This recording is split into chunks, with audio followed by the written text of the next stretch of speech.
Hello guys, welcome back to my channel. If it's your first time and you just came across this channel, don't forget to like and subscribe. And if you're my subby, thank you for your support.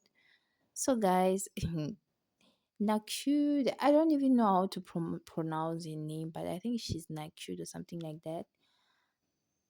She said that she doesn't like Sima, and Sima came for her.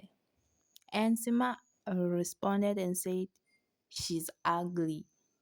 And yo, it rubbed Mzansi fans in a wrong way. I don't know if it's Nakshut fans or they are just people that came across that video of Sima.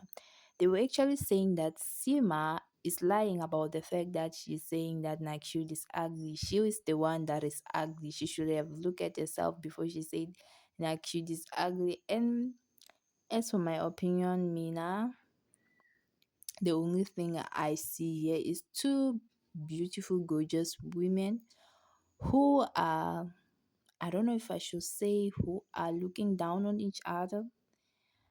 I don't see any ugly women between them. So, yeah, guys, see you on my next video. Don't forget to like and subscribe. Bye.